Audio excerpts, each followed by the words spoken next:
Hello students, आज हमने discuss करना है new topic error. Now first, what is error? Error is the uncertainty in measurement. जब कोई भी वर्क आप करते हैं एंड आपका जो फाइनल रिजल्ट होना चाहिए, आप किसी भी चीज़ का वैल्यू मेज़र करते हैं और उसकी जो एग्जैक्ट वैल्यू होनी चाहिए उस वैल्यू को बोलते हैं ट्रू वैल्यू। जब किसी भी चीज़ का मेज़रमेंट करते हैं, फॉर एग्ज़ाम्पल आप इस पेन का लेंथ या फिर डायमीटर मेज़र करना चाहते हो, तो जो इसकी फिक्स एक जो वैल्यू है ना, जो इसकी अब किसी भी पेन का लेंथ तो एक ही है, इसकी लेंथ तो चेंज होने वाली नहीं है, इसकी लेंथ की एक फ़िक्स वैल्यू है। जो इसकी फ़िक्स वैल्यू है उसे कहते हैं ट्रू वैल्यू। उसे क्या बोलते हैं? True value. मीन्स जो इस पेन की एक्चुअल लेंथ है उसे कहेंगे इसकी true value of length. And मान लीजिए कि अब किसी बच्चे को मेज़रमेंट करने के लिए कह दें कि आप इस पेन का लेंथ मेज़र कीजिए, तो जब इस पेन का लेंथ वो मेज़र करेगा तो हो सकता है, ये कंफर्म नहीं है ना, कि आप मेज़रमेंट जब करें तो जो इसकी ट्रू वैल्यू है, जो इसकी एक्चुअल वैल्यू है, वही आपका भी आंसर है। इस पेन का मेज़रमेंट अगर मैं करने के लिए कहती हूँ, अगर मैं 10 बच्चों को कहूँगी कि 10 बच्चे इस पेन का लेंथ मेज़र करें, तो पूरे जो 10 हैं उन सब का आंसर सेम नहीं होगा। सब में 0.1 या 0.2 का डिफरेंस आ जाएगा। अगर 10 लोग इस पेन का लेंथ मेज़र करेंगे स्केल से, तो आपको 10 नई वैल्यू मिलेंगी, जबकि इसकी वैल्यू तो फिक्स है ना एक। तो जो इसकी एक फिक्स वैल्यू है उसे कहते हैं ट्रू वैल्यू, और जो वैल्यू आपने मेज़र किया, जब आप इसका मेज़रमेंट ले रहे हैं तब जो वैल्यू आपने मेज़र किया उसे कहते हैं मेजर्ड वैल्यू। ये दो टर्म्स याद रखिए। ट्रू वैल्यू क्या होता है? किसी भी चीज़ को जब आप मेज़र करते हो तो उसकी जो एक्चुअल वैल्यू उसे कहते हैं ट्रू वैल्यू, और मेज़रमेंट करने पर जो वैल्यू आई है, जो आंसर आया है, जो रीडिंग आई है, उसे कहते हैं मेजर्ड वैल्यू। ठीक है, आपका आंसर होना चाहिए मान लीजिए 10। किसी भी चीज़ का मेज़रमेंट किया आपने और उसका आंसर होना चाहिए, मान लीजिए लेंथ आपने मेज़र किया, लेंथ होना चाहिए 10 सेंटीमीटर। बट जब मेज़रमेंट किया गया तो वैल्यू कितनी आई? वैल्यू मान लीजिए आ गई 9.5 सेंटीमीटर। आंसर आना चाहिए 10 सेंटीमीटर, लेकिन वैल्यू आ गई 9.5 सेंटीमीटर। तो 10 सेंटीमीटर क्या है? आपकी उस पेन की लेंथ की एक्चुअल वैल्यू हो गई, ट्रू वैल्यू हो गई, और जो वैल्यू आपने मेज़र किया वो आपकी मेजर्ड वैल्यू हो गई। अब देखिए, ट्रू वैल्यू और मेजर्ड वैल्यू के बीच में कुछ डिफरेंस रह गया ना। आंसर आना चाहिए 10, बट आंसर आ गया 9.5 सेंटीमीटर। 0.5 का डिफरेंस रह गया। तो ये 0.5 क्या है? एरर है। 0.5 क्या हो गया आपका? एरर। तो एरर क्या होता है? अनसर्टेनिटी इन मेजरमेंट। जब मेजरमेंट करते हैं तो ये निश्चित नहीं होता है कि जब सब लोग एक चीज़ का मेजरमेंट करें तो सबका आंसर सेम आए। आपके मेजरमेंट में क्या होती है? अनसर्टेनिटी होती है। या फिर एक ही चीज़ की लेंथ आप 2 या 3 बार मेज़र करें तो आपको लगेगा कि हाँ, अरे एक बार तो वैल्यू 9.5 आ गई, एक बार 9.6 आ गई है, नेक्स्ट टाइम आपकी 9.4 आ गई। मीन्स मेजर जब आप वैल्यू किसी चीज़ को करते हैं तो उसमें कुछ अनिश्चितताएँ होती हैं, कुछ अनसर्टेनिटी होती है। उस अनसर्टेनिटी को कहते हैं एरर। क्या हो गया? आपकी कैलकुलेशन में, आपके मेजरमेंट में क्या आ गया? एरर आ गया। Is it clear? What is error? Error is the uncertainty in measurement. जब एक ही चीज़ की वैल्यू को 10 लोग करें, या फिर एक ही बंदा एक किसी चीज़ की वैल्यू को 10 टाइम्स मेज़र करे, तो इनमें क्या होता है? मेजर्ड वैल्यू जो है, जो आंसर आपके आएंगे, ज़रूरी नहीं है कि जब एक ही चीज़ को 10 टाइम मेज़र किया गया तो आंसर एक ही आए। आपके आंसर में क्या आएगा? डिफरेंस आ जाएगा। उस डिफरेंस को, उस अनसर्टेनिटी कहते हैं एरर। Next is accuracy. तो आपका मेन टॉपिक है एरर, बट एरर से रिलेटेड कुछ टर्म्स होते हैं जो आपको समझना जरूरी है। एक्यूरेसी। एक्यूरेसी का मीनिंग है how close the measured value is to the true value. कि जो वैल्यू मेजर किया गया, पहली बार ट्रू वैल्यू जो होती है, तो जब मेजरमेंट करते हैं उसमें कुछ अनसर्टेनिटी होती है। आपकी मेजर्ड वैल्यू ट्रू वैल्यू से क्या आती है? डिफरेंट आ सकती है। तो जो डिफरेंस होता है उसे कहते हैं एरर।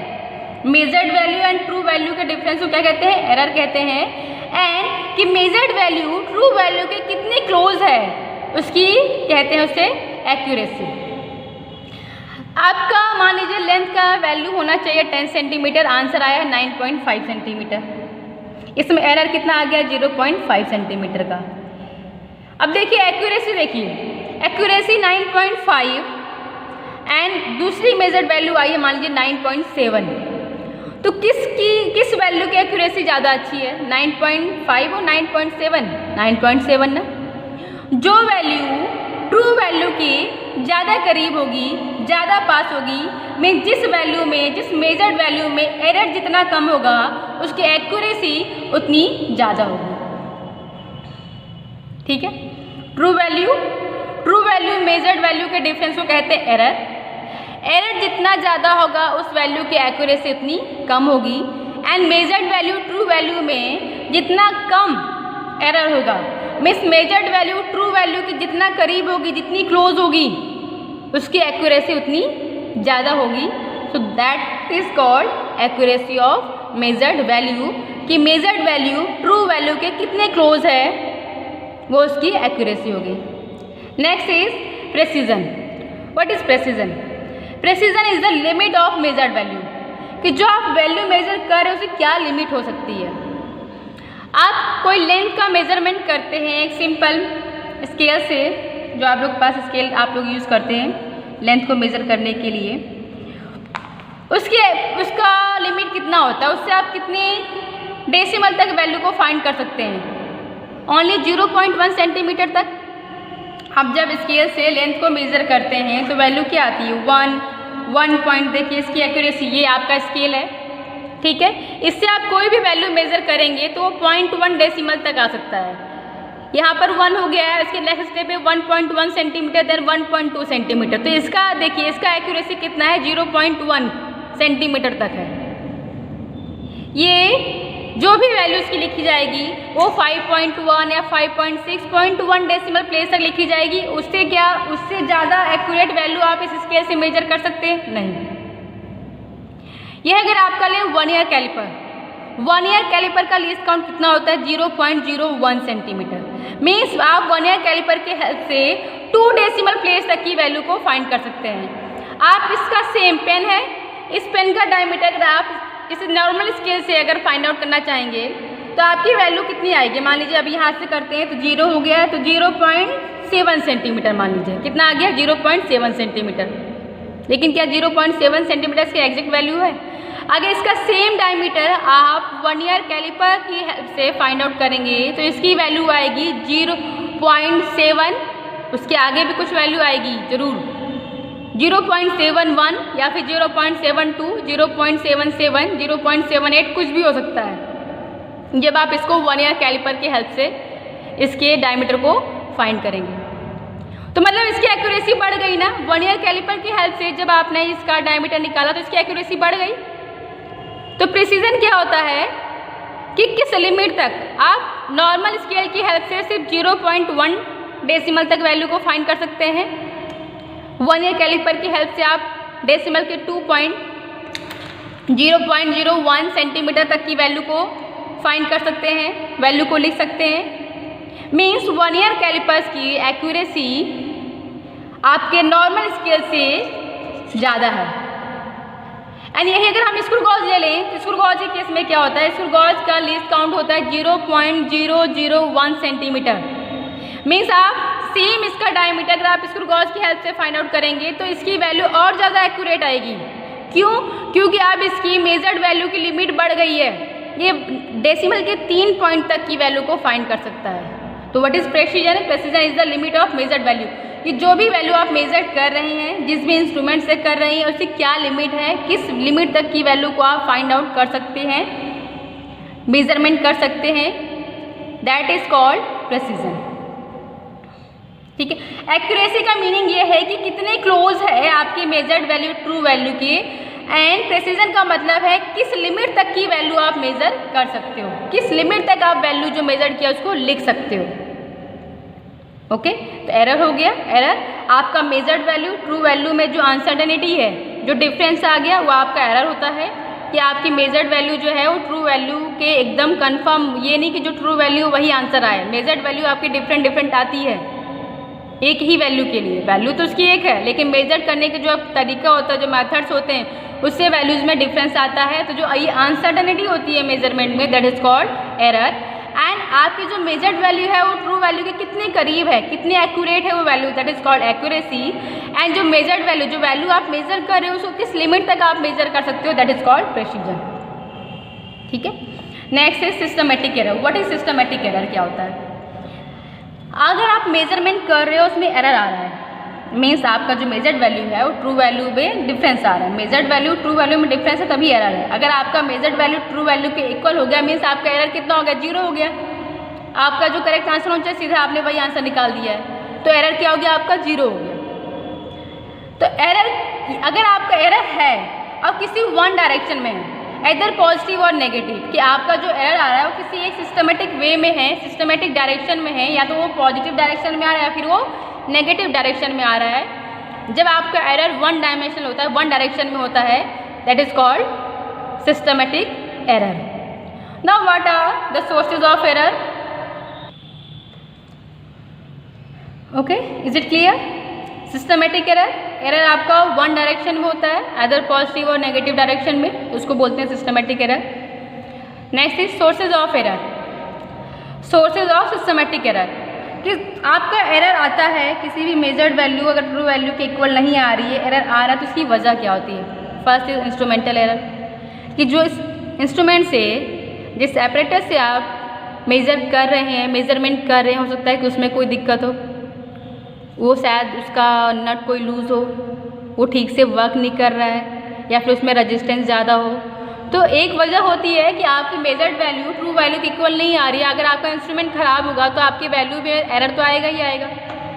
सेकंड हो गया इम्परफेक्शन, कि आप जो वैल्यू मेजर कर रहे हैं आप अपने काम को सही तरीके से नहीं कर रहे हैं,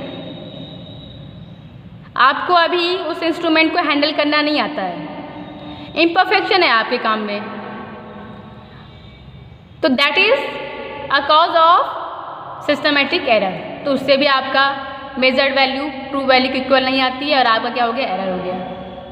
थर्ड इज पर्सनल एरर। मान लीजिए किसी को रीडिंग ठीक है, उसने मेजरमेंट कर रहा है, इंस्ट्रूमेंट से कर रहा है, लेकिन वो जो रीडिंग नोट कर रहा है, हो सकता है कि उसकी आई साइड वीक हो, या फिर जब वो रीडिंग ले रहा है तब वो किसी से बात कर रहा है, जब वो वैल्यू को मेजर कर रहा है तो किसी से बात कर रहा है। आप लोग करते हो ना, कोई प्रॉब्लम सॉल्व कर रहे हो या फिर आते हो लैब में, आप लोग रीडिंग लेते हो, लेकिन रीडिंग लेते टाइम क्या होता है, आप अपने फ्रेंड से बात भी करते रहते हो। तो ऐसे टाइम में क्या होता है, जब आप किसी से बात करते रहोगे और आपके काम में आपका ध्यान नहीं है, तो ऑब्वियसली आपका जो आंसर आएगा उसमें मिस्टेक हो सकती है, उसमें गलती हो सकती है, तो वो भी एक तरीके से एरर हो गया, उसमें आपके आंसर में एरर आ गया। तो एक थर्ड हो गया है कॉज ऑफ एरर में पर्सनल एरर, कि आपका पर्सनल एरर है कि आप अपने काम में ध्यान नहीं दे रहे हैं, आप बातें कर रहे हैं, या फिर आपको दिख नहीं रहा है ढंग से, जो वैल्यू है वो आपको ठीक से दिख नहीं रही है, या फिर आपको रीडिंग लेना ही नहीं आता है, कि जो कॉन्सेप्ट है कि रीडिंग को कैसे आप उसको वैल्यू को पढ़ते हैं। मान लीजिए ये स्केल है, अगर किसी को पढ़ना नहीं आ रहा तो कुछ भी लिख देगा ना answer, so that is personal error. Mainly जब हम न्यूमेरिकल्स को सॉल्व करते हैं तो हमें 3 तरीके के एरर फाइंड आउट करने के लिए कहते हैं, absolute error, relative error and percentage error. Absolute error, relative error and percentage error. So we have 3 types of error. तो ये आपका सिर्फ न्यूमेरिकल जो वैल्यूज़ होती हैं उसके बेस पे कह रहे हैं कि किस तरह से आप 3 तरह के एरर को अपने प्रॉब्लम्स में फाइंड आउट करते हैं। ये सिर्फ उसी बेसिस पे है टाइप्स ऑफ एरर। बाकी अगर आप अलग वे में देखें, लॉजिकल वे में देखें, तो टाइप्स ऑफ एरर अलग होते हैं। ठीक है, ये आपका सिर्फ और सिर्फ मेजरमेंट जब आप कर रहे हो और जब आपकी वैल्यूज़ आती हैं तो उसको हम किस तरीके से, 3 तरीके होते हैं हमारे एरर को रिप्रेजेंट करने के लिए। या तो आप उस वैल्यू का एब्सोल्यूट एरर दिखाते हो, या फिर रिलेटिव एरर दिखाते हो, या फिर परसेंटेज एरर दिखाते हो। ये एरर को रिप्रेजेंट करने के तरीके हैं। ठीक है, so first is absolute error, second is relative error and third is percentage error. कोई भी वैल्यू मेजर किया गया है फिर उसमें कहते हैं कि आपको find out the absolute error, relative error और percentage error of this value. तो देखिए कोई भी वैल्यू होती है, मान लीजिए वैल्यू है ए, ये आपकी क्या होगी, मेजर्ड वैल्यू। क्या होगी आपकी measured value. A is your measured value और ए की वैल्यू क्या होगी, जो मेजर्ड वैल्यू होती है वो आपकी क्या होती है, true value plus minus error. True value plus minus error. ये रिप्रेजेंट कर रहा है कि measured value will be equal to true value. अब आप कहोगे देखिए ये भी तो ए है, ये भी ए है, नहीं ये में डिफरेंस है। ये ए लिखा जरूर है कि हाँ दोनों सेम ए है, बट लॉजिकली दोनों डिफरेंट है। ये ए जो है ये रिप्रेजेंट कर रहा है आपकी मेजर्ड वैल्यू जो होती है, that will be equal to जो ट्रू वैल्यू होती है, जो एक्चुअल वैल्यू होनी चाहिए, प्लस माइनस एरर। ये किसी भी वैल्यू जिसमें एरर है उसको रिप्रेजेंट करने का तरीका होता है। फॉर एग्जाम्पल मैंने आपसे कहा था कि आपकी मेजर्ड वैल्यू हो गई 9.5। मेजर्ड वैल्यू मान लीजिए कि लेंथ है, आपने कोई मेजर किया और 9.5 सेंटीमीटर हो गया है, और आपकी ट्रू वैल्यू कितनी थी 10 सेंटीमीटर। ठीक है, ट्रू वैल्यू थी 10 सेंटीमीटर। तो अगर आपकी मेजर्ड वैल्यू क्या हो गई है, ये आपकी 9.5 क्या हो गई, ये आपका मेजर्ड वैल्यू हो गया है, 10 सेंटीमीटर क्या हो गया आपका ट्रू वैल्यू हो गया। ये डिफ समझ में आया। अब जो ये मेजर्ड वैल्यू है, जो ट्रू वैल्यू है, true value minus measured value, that will be your absolute error, that will be your absolute error. तो उसकी वैल्यू क्या हो जाएगी 10 माइनस 9.5, यहाँ से आपका आंसर आ जाएगा 0.5 सेंटीमीटर। ये हमारा क्या हो गया एब्सोल्यूट एरर हो गया। तो ये जो है ये आपकी मेजर्ड वैल्यू हो गई है, ये ट्रू वैल्यू हो गई है। और जब इनके डिफरेंस को रिप्रेजेंट करते हैं तो इसको हम रिप्रेजेंट करते हैं डेल से। क्या हो गया डेल से रिप्रेजेंट करेंगे। तो ये आपका ट्रू वैल्यू हो गया, ये मेजर्ड वैल्यू हो गया, ये आपका मान लीजिए डेल ए ले लिया हमने, वैल्यू मान लीजिए ए की मेजर कर रहे थे। तो आपका इस वैल्यू को लिखने का तरीका क्या होता है, value will be equal to a. तो यहाँ पे जो ये ए है ये रिप्रेजेंट कर रहा है 9.5 को, और ये जो ए रिप्रेजेंट कर रहा है ये आपका ट्रू वैल्यू को रिप्रेजेंट कर रहा है, और जो डेल ए है ये आपका रिप्रेजेंट कर रहा है इस डेल को, इस डिफरेंस को रिप्रेजेंट कर रहा है। तो आपकी वैल्यू क्या होगी, मान लीजिए कोई भी वैल्यू है, अब आप इस इंस्ट्रूमेंट के लिए या फिर जब आप ये मेजरमेंट कर रहे हैं इस पूरे प्रोसेस के लिए आप वैल्यू लिखेंगे ए इक्वल टू, या फिर लिख सकते हैं measured value a equal to और measured value equal to a equal to क्या हो जाएगा 10 सेंटीमीटर प्लस माइनस एरर कितना है 0.5 सेंटीमीटर। कितना है 10 प्लस माइनस, अभी 9.5 तो मैं आपको एग्जांपल बता रही हूँ। A equal to 10 plus minus 0.5 centimetre. 10 क्या है इसकी ट्रू वैल्यू है, एक वैल्यू है उसका ट्रू वैल्यू आपको पता है तब तो ठीक है, सीधे आपने वही ट्रू वैल्यू लिख दिया। लेकिन अगर हमारे पास ट्रू वैल्यू नहीं गिवन है बट हमारे पास क्या है 10 वैल्यूज़ हैं या 5 वैल्यूज़ हैं, तो हम उन सब का मीन निकालते हैं, हम उन सब का मीन निकालते हैं। मीन निकालने के बाद सबका मीन निकालते हैं। देखिए आपके पास ये 10, इसको लिखने का तरीका क्या हो जाएगा a equal to 10 plus minus 0.5 centimetre. 10 आपका ट्रू वैल्यू है, 0.5 सेंटीमीटर क्या हो गया आपका ये एरर हो गया। ये रिप्रेजेंट करने का तरीका होता है। तो यहाँ पे ये ए क्या है, ये आपकी मेजर्ड वैल्यू है। मीन्स अब इस प्रोसेस में इस पूरे कैलकुलेशन में जो भी वैल्यूज़ होंगी वो 10 माइनस 5 से, इसकी लिमिट क्या होगी 10 माइनस 0.5 से लेकर जो भी वैल्यू होगी ए की वो 10 माइनस 0.5 से इक्वल या उससे बड़ी होगी, and it will be less than it will be 10 minus 0.5 से 10 प्लस 0.5 तक इसकी वैल्यू होगी ए की। 10 माइनस 5 मीन्स 10 माइनस 5 मीन्स 9.5 के इक्वल या उससे बड़ी होगी, या फिर लेस देन होगी 9.5 से बड़ी या उसके इक्वल होगी, या फिर छोटी होगी 10.5 से। तो मीन्स इसकी रेंज क्या हो गई, जो मेजर्ड वैल्यू का रेंज यहाँ से आएगा that will be from 9.5 to 10.5। इसका मीनिंग क्या हो गया, इसका मीनिंग ये है कि जो भी मेजर्ड वैल्यू है ये आपकी ट्रू वैल्यू है, ये इसमें एरर है। तो जो आपकी ए की इसमें कैलकुलेशन में जो भी मेजर्ड वैल्यू आएगी its limit will be from 10 minus 0.5 to 10 plus 0.5। ये इसको रिप्रेजेंट करने का तरीका होता है जो आपको समझना है। ठीक है, और आपको कोई भी वैल्यू इस तरीके से दी गई है तो आप उसका absolute error, relative error and percentage error सिर्फ और सिर्फ इस टर्म को समझ के ही निकाल सकते हैं। ठीक है, ये आपका क्या हो गया a equal to a plus minus del है। ठीक है, अब यहाँ से आपका एब्सोल्यूट एरर क्या होगा, जो सिंपली जो आपका यहाँ पे डेल ए है यही आपका एब्सोल्यूट एरर एब्सोल्यूट एरर होता है। ठीक है, कोई भी वैल्यू दिया गया है, मान लीजिए यहाँ पे मैंने दे दिया है एग्जाम्पल के तौर पे a equal to 10 plus minus 10.0 से रिप्रेजेंट कीजिए, वैल्यू सेंटीमीटर में है 0.5 सेंटीमीटर। ठीक है, अब ये 10 क्या है इसकी, 10 यहाँ पर इसकी ट्रू वैल्यू है, 0.5 सा क्या हो गया, एरर हो गया है। और ये 0.5 देखिए आप इससे इस फॉर्मूले से कंपेयर करेंगे, यहाँ पर आपका del A means absolute error की वैल्यू है 0.5 सेंटीमीटर। डेल ए क्या है, यहाँ पर एरर है, और यही जो सिंपली डेल ए है जो एरर है इसको कहते हैं एब्सोल्यूट एरर। इसे क्या बोलते हैं, एब्सोल्यूट एरर।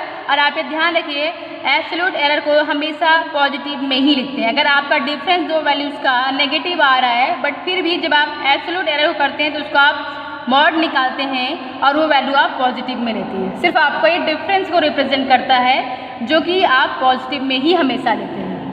तो यहाँ से अगर आपको वैल्यू दिया गया a equal to 10 plus minus 0.5 centimetre, यहाँ से आपका एब्सोल्यूट एरर कितना आ गया है, del a equal to 0.5 centimetre. ठीक है, नेक्स्ट है रिलेटिव एरर। आपके पास यहाँ क्या है, a equal to a plus minus del a। तो रिलेटिव एरर क्या होता है, ये आपका एरर का कि एरर आपका ट्रू वैल्यू का कौन सा फ्रैक्शन है, फ्रैक्शन निकालना समझते हैं। फ्रैक्शन क्या हो जाएगा, del a divided by a, this value is known as relative error. Del a divided by a, आपको वैल्यू इस तरीके से दिया गया a equal to a plus minus del a, तो then del a divided by this true value, absolute error divided by true value, this value is known as relative error. अगर हम इसके लिए अगर अपने रिलेटिव एरर निकालना चाहें तो यहाँ से वैल्यू क्या हो जाएगी डेल इसकी रिलेटिव एरर की, देखिए आपका क्या है, डेल a की वैल्यू यहाँ पे क्या है इसमें 0.5 डिवाइडेड बाई a की वैल्यू क्या है, true value 10, this is 10.0, this is relative error. ये क्या है, इस वैल्यू का रिलेटिव एरर हो गया है। एंड जब यही रिलेटिव एरर को आप परसेंटेज में निकाल देंगे, del a divided by a into 100, that will be in percentage. जो आपने एब्सोल्यूट एरर निकाला था, आपका एरर ट्रू वैल्यू का कौन सा पार्ट है, कितना परसेंटेज है, जो आपका रिलेटिव एरर आया है, जब इसी को आप 100 से मल्टीप्लाई करते हैं या आप एब्सोल्यूट एरर का परसेंटेज निकालते हैं तो इसको कहते हैं आपका परसेंटेज एरर। मीन्स आपका एरर है, इसे आपने परसेंटेज में निकाल दिया कि आपका जो एरर है ये कितना परसेंटेज है, कितना परसेंट है, ये आपका होता है परसेंटेज एरर। ठीक है, यहाँ पे हमने एरर को देन टाइप्स ऑफ एरर को डिस्कस कर लिया है कि हाँ एरर को हम किस तरीके से रिप्रेजेंट करते हैं। हमको 3 तरह के एरर फाइंड आउट करने के लिए कहते हैं क्वेश्चंस में, एब्सोल्यूट एरर, रिलेटिव एरर और परसेंटेज एरर। तो क्या होता है, रिलेटिव एरर सिंपली आपका डेल a होता है, सॉरी एब्सोल्यूट एरर आपका डेल a होता है, रिलेटिव एरर होता है del a by a। And जब आप यही एब्सोल्यूट एरर का परसेंटेज निकालते हैं या रिलेटिव एरर को 100 से मल्टीप्लाई करते हैं तो आपका परसेंटेज एरर निकल आता है। नेक्स्ट वीडियो में हम देखेंगे combination of errors. Thank you.